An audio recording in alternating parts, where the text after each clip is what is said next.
Top lawyer Harish Salve, arguing on behalf of Arnab Goswami, has cited the CJM order in the Bombay High Court hearing today, clearly stating that the arrest of Republic editor-in-chief is illegal. In fact, the CJM had also made certain other damning observations. One that included the fact that there is absolutely no justifiable reason why the police custody was sought of Arnab Goswami, and therefore, of course, the judicial custody was granted. But the CJM also went on to say that there is no link established between the incident and the role of the accused. More arguments were made in the High Court today, in which senior lawyers Harish Salve and Abid Ponda have argued that the entire case is based on an illegality.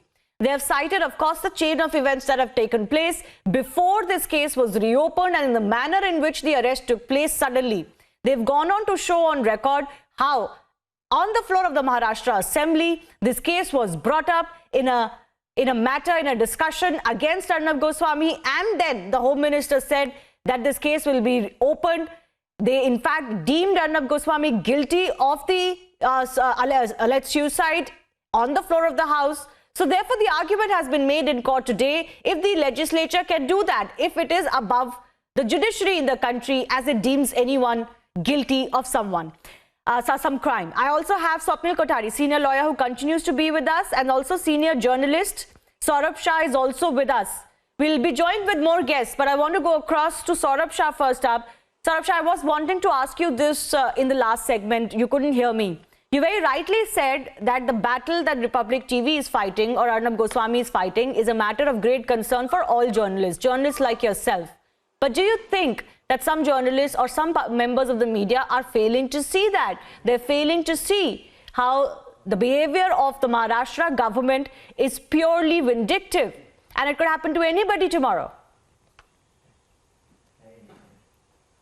Yes. See, what happens with the rival channels when the TRP, so-called scam, was revealed by none other than the Mumbai Police Commissioner in a press conference, everybody was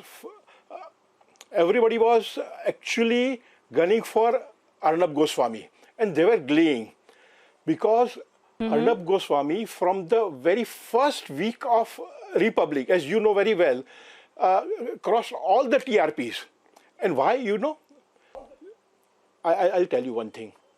The Lutyens media of Delhi is actually envying Republic and Arnab. Why? That I would like to tell this to your lakhs of your viewers at present. The name of the company which is owning Republic Media is ARG Outliers Media Private Limited. ARG is, of course, Arnab's initials, Arnab Ranjan Goswami. Outliers is very less often used the word. Outlier, a person who is not in the main system, is outlier. So from the very beginning, Arnab knew that he is not joining the gang which is actually dancing at the tunes of Congress and other like-minded people like leftist government. Arnab was from the very beginning clear that he is not going to do that kind of corruption. He is not going to please the bigwigs of Congress and other parties. He is in a way loner, and that's why the other channel people are envying him. See, today somebody wrote that NDTV was raided by their offices, and their homes of Pranay Roy was raided, and Arnab or other people were silent on that. But you remember that NDTV was raided because of the scam of foreign connection of their money, that Hawala connection. It was not something, it was a criminal activity. That's why NDTV was raided. And actually, the two cases are not even comparable. I'll tell you why, like Mr. Shah. Because at least, please understand, like you said, that there was a certain element of glee, and that glee was for everyone to show, to see. Actually, it was not hidden. At least there was decency enough that when there were any raids on any other proprietors of media industries, there was no glee or otherwise any comments made in any manner. So that's just a basic difference in behavior. We'll leave it aside, of course. But the larger question continues to be on what the government is trying to achieve. You very rightly said that a message is being sent down that if you speak against the government or if you don't like what you do, we can come down upon you. You know, it is also a case of wanting to make an example out of Arnab Goswami. They will obviously not succeed in this because every like-minded person is together in this. They are seeing the kind of response that is coming out. But what do you make of the inability of an elected government or coalition that has come to power, not really by fighting an election together, mind you, but anyways, they are in power today in Maharashtra. The inability of that government to project itself as a progressive alliance, as a development-oriented alliance, a Maha Vikas Agadi, or as a progressive alliance, as opposed to the ideals that they don't like. But instead of standing up for those principles that they project, they stand for, they're doing exactly the opposite.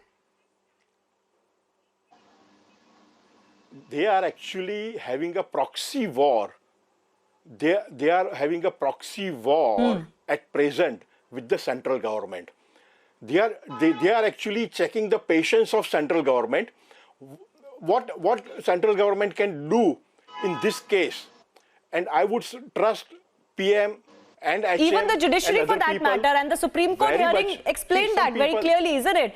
Even the patience of the Supreme Court was tested today. Yes. Or the dignity of the Supreme Court was tested today. And thus that order. Certainly. See, Uddhav government, Uddhav himself and Sharad Pawar himself, both of them know that they are not going to be elected in the next election. Rather, they won't be completing 5-year term. That is for sure. They know that. So whatever months they have in their hand, they want to take advantage of their money matters, their other things, their all underground activities. They want to have it in their control. They are least bothered about the people of Maharashtra. They are not bothered about the safety of Indian people. They are least about freedom of press. How do they care for freedom of press? Do you know the Samna, which is the mouthpiece of Shiv Sena, the cartoons they are publishing, they have published so far. The editor was Sanjay Raut, one who is a watermouth person, who does not know how to speak. He's an uncouth person. Sanjay Raut is an uncouth person. So their editorials, the language they use in their editorials, the Samik Thakkar language or even the language which is used in Republic is 1,000 times less offensive than what Samna is doing.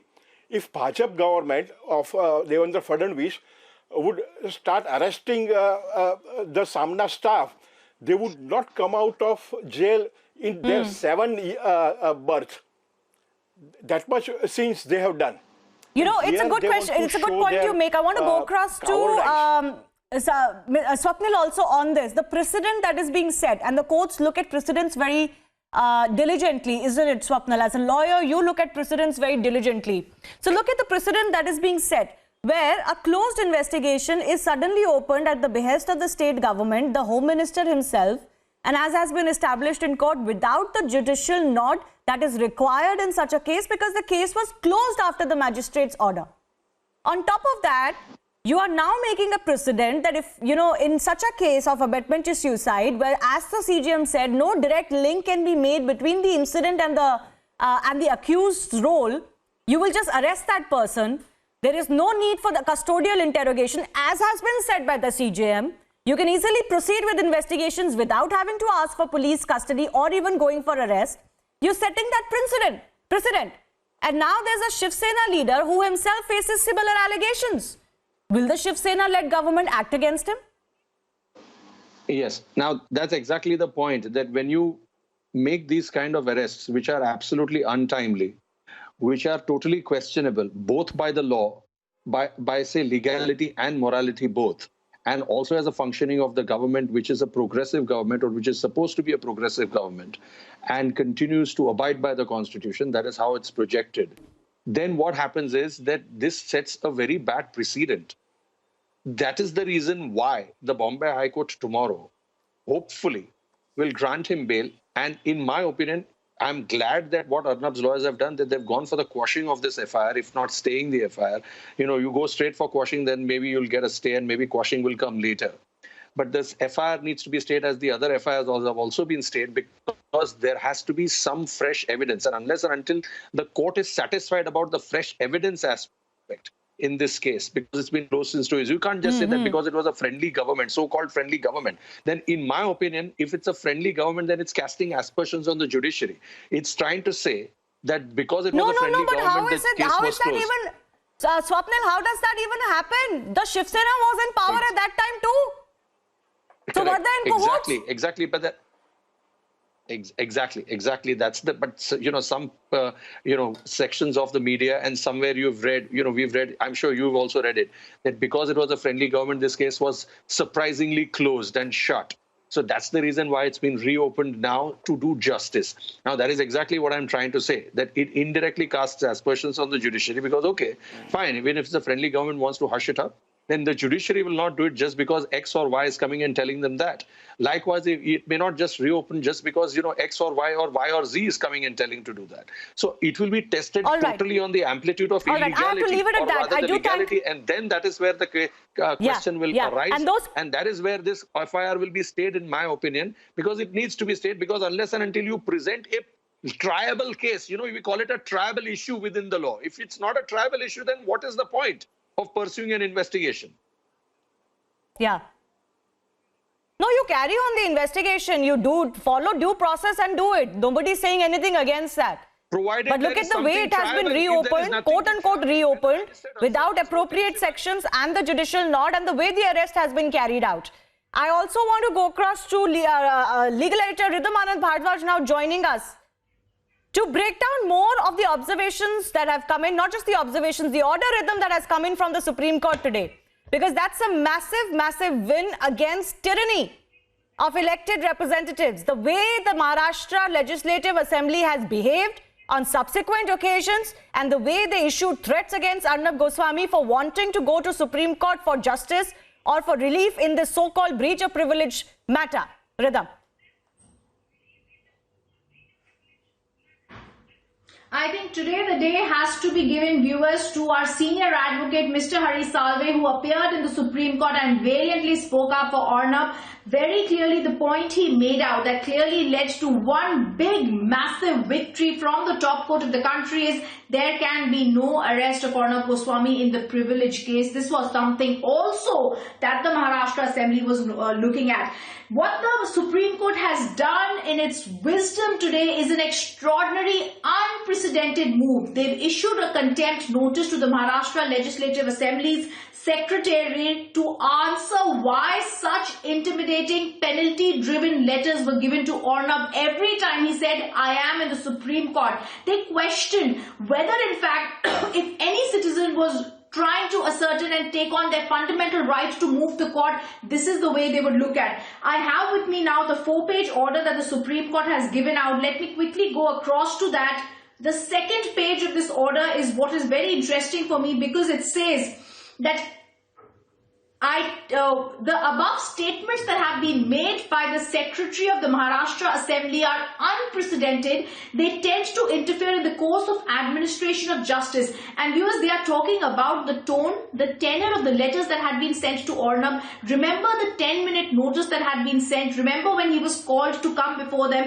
Remember when the letters had said that you are committing some unpardonable offense because you moved the Supreme Court. So the Supreme Court is today telling the Assembly, this is an unprecedented step that was taken by you. You tend to interfere in the course of administration of justice. It seems to me that you are trying to intimidate the petitioner, that is Arnab, because Arnab approached this court and you are threatening him. And this is when it becomes so crucial, because they say you are threatening him with a penalty for trying to seek recourse before us. They also go on to say, and then for me is the third last paragraph in this 4-page order, where they say, in the meantime, Arnab cannot be arrested in pursuance of the privilege motion proceedings. They also say that you will have to give out details as to why you should not be proceeded against for contempt of court in exercise of our powers under the Constitution of India. They've also said there is no doubt a citizen of India is deterred in any case from approaching the Supreme Court. It would amount to a very serious, a very direct interference in the administration of justice. All this happened only when Mr. Salve brought to the notice of the court how Arnab has been jailed in the suicide case, and he spoke about how even this was mentioned in the Maharashtra Assembly. This was spoken about. He also said one of the cases that was spoken was this. It is so clear today, after the arguments that were made by Mr. Salve, and when the Supreme Court saw that the Maharashtra Assembly has not even replied to them, they said, how dare they even try and intimidate a citizen who's moved the top court of the country. Keeping that in mind, a 4-page order has come where a contempt notice is issued to the Secretary of the Maharashtra Assembly, who will now have to answer in the top court as to why such notices with such a tone and tenor were given, where threats, intimidation, penalty is what Arnab was told. And even more importantly, I think it's a big victory because Arnab has clearly been given the protection, the umbrella of the top court of the country, where they say no matter what, in this case, he cannot be arrested. Yes, absolutely. Not just the show cause notice to the Maharashtra Legislative Assembly, but also protection against arrest granted to Arnab Goswami. I thank all of you for joining us. We have to slip into a very short break.